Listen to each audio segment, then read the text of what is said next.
Hello guys, welcome to my at cook channel. আজকে আমরা নিয়ে চলে এসেছি শীতের সবজি দিয়ে খুবই টেস্টি একটা ভর্তা রেসিপি।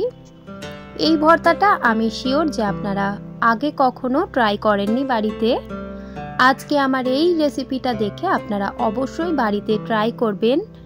অ্যান্ড ট্রাস্ট মি, এই রেসিপিটা অনেকটা সুন্দর হয়েছে খেতে, অনেকটা সুস্বাদু। গরম ভাতের সাথে খেলে তো আর ভাবাই যায় না। আজকে আমরা পেঁয়াজকলি দিয়ে চিংড়ি মাছের ভর্তা বানিয়ে ফেলবো। তার জন্য এখানে আমাদের লাগছে, এখানে আমি একটা মিডিয়াম সাইজের পেঁয়াজ নিয়ে নিয়েছি এখানে পেঁয়াজ পাতা, যেটাকে পেঁয়াজকলি বলে, এবং চিংড়ি নিয়েছি আর টমেটো নিয়েছি। এই চারটি জিনিস দিয়ে আমরা ভর্তাটা বানিয়ে ফেলবো। ভর্তা বানিয়ে নেওয়ার জন্য কড়াইতে আমি দিয়ে দিচ্ছি সর্ষের তেল। তেলটা আমার এক্সট্রা করে তুলে রাখা ছিল, তার জন্য এই তেলটাই ব্যবহার করছি। আপনারা চাইলে ফ্রেশ তেল ব্যবহার করতে পারেন। তেলটা দিয়ে দেওয়া হয়ে গেলে তেলের মধ্যে আমি পরিমাণ মতো নুন দিয়ে দিচ্ছি এবং দিয়ে দিচ্ছি 1 চিমটি হলুদ গুঁড়ো। আপনারা চাইলে চিংড়ি মাছ বা পেঁয়াজ কলিতে বা টমেটোতে আপনারা নুন এবং হলুদ মাখিয়ে নিতে পারেন, কিন্তু আমি তেলের মধ্যে দিচ্ছি যাতে সমস্ত জিনিসটা ভাজার সময় তেল থেকেই নুন হলদিটা হয়ে যায়। এবার ভালোভাবে তেলের মধ্যে নুন হলদিটাকে মাখিয়ে নেব এবং খুবই সুন্দর একটা হলদির ঘ্রাণ বেরোবে সেই পর্যন্ত আমরা এখানে দিয়ে দিচ্ছি চিংড়ি মাছ। ভালো করে বেছে নিয়ে ধুয়ে নেওয়া চিংড়ি মাছের আমি লেজগুলো ফেলে দিইনি, আপনারা চাইলে এগুলোকে ভালোভাবে পরিষ্কার করে নিতে পারেন। এবার ভালোভাবে ভেজে নেব যাতে আমাদের চিংড়ি মাছটা হাফ সিদ্ধ হয়ে যায় এবং খেতে কোনো রকম কাঁচা গন্ধ না থাকে।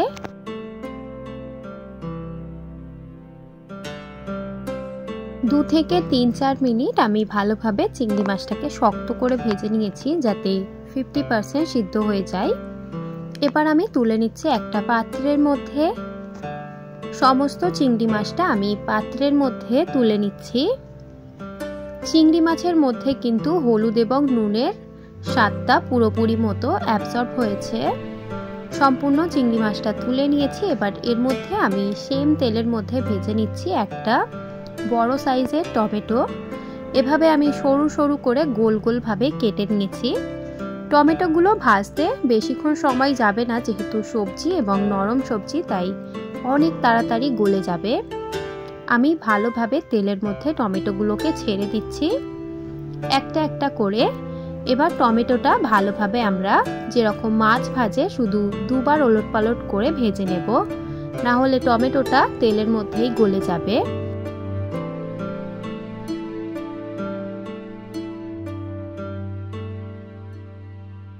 প্রায় 2 থেকে 3 মিনিট এটাকে আমি অপর সাইডটাও ভেজে নিয়েছি। এবার আমি একটা পাত্রের মধ্যে টমেটোগুলোকে তুলে নিচ্ছি। পুরোপুরি নরম হয়ে গেছে টমেটোটা।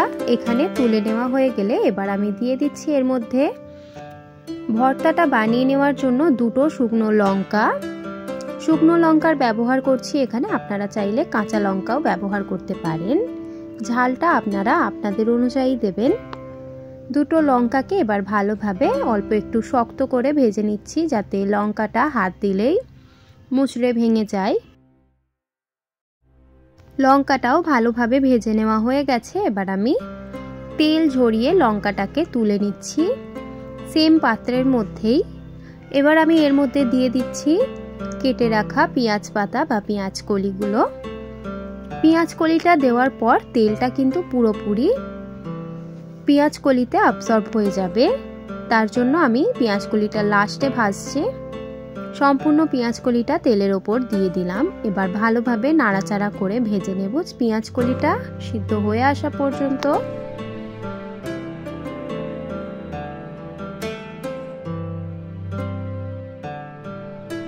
পেঁয়াজ কলিটা আমি 3 থেকে 4 মিনিট ভেজে নিয়েছি। দেখুন অনেকটা পরিমাণে কম হয়ে এসেছে। এবার আমি তুলে নিচ্ছি একটা পাত্রের মধ্যে। সম্পূর্ণ ভাজাভুজি আমাদের কমপ্লিট। এবার আমরা ভর্তাটা বানিয়ে ফেলবো। নিয়ে নিলাম একটা পাত্রের মধ্যে 2টো শুকনো লঙ্কা এবং দিয়ে দিচ্ছি অল্প একটু নুন, কারণ নুনটা ভাজার সময় দিয়েছিলাম, সেটাকে মাথায় রেখে এখানে আমি নুনটা ব্যবহার করছি। নুনটা দেওয়া হয়ে গেলে এখানে আমি সরষের তেল দিয়ে দিচ্ছি। এবার লঙ্কাটাকে সরষের তেলের মধ্যে ভালোভাবে মথে নেব, কালারটা বের করে নেব। মথে নিয়ে ভালোভাবে কালারটা বেরিয়ে এসেছে। এই পর্যায়ে দিয়ে দিচ্ছি কেটে রাখা কাঁচা পেঁয়াজ।